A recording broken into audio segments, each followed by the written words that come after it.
Dacdo sanoona soo dhaaftay wax talaa gacanta ku hayna ma jirto. Waxa qabanane ma jirto.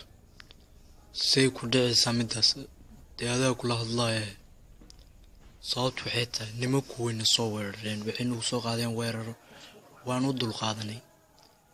Markaan hadii soo weeraraan inaan u dul qaadanayno midaas waan iska celinaynaa. Sababtu waxay tahay anigu hub la'aan nama hayso waan iska celi karnaa.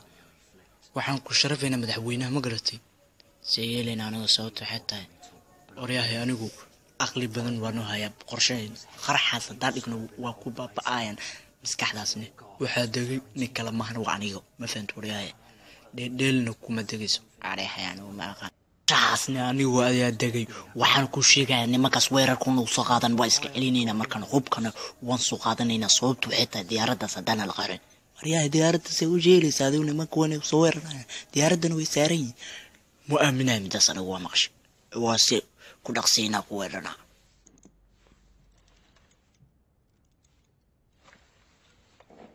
يا هذا محاسبين عليه وارد بدون نوشتيدا ورياي واركاس مجرو هذا دغالكو وقرينا قرحنا ودينا ديارada si u qorado ma maqasho wariyay waxaanna mishinkan inuu ku guuleysano mishinkan hada ku guuleysano waxaan heleynaa lacag far badan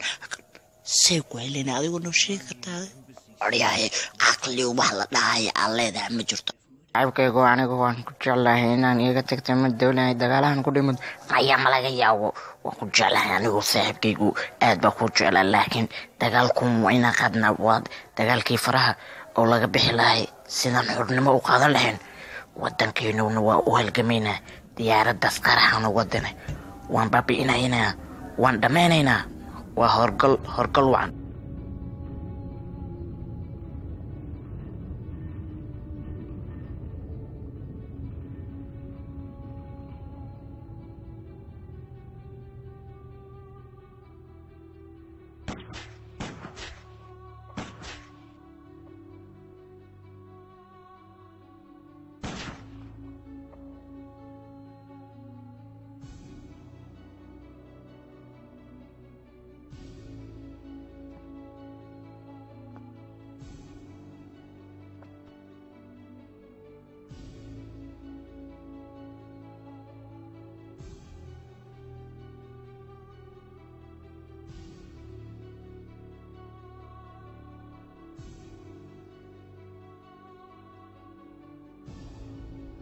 جيان كاكا ريجيان ورمحوها نيكو ورغطا ريجيان كاكا وصاحب كذا ورقة دقال كونو ينا قدنا واي سايكو ده صاحب كيغو مايا والله وصاحب تدوجل ورمغشي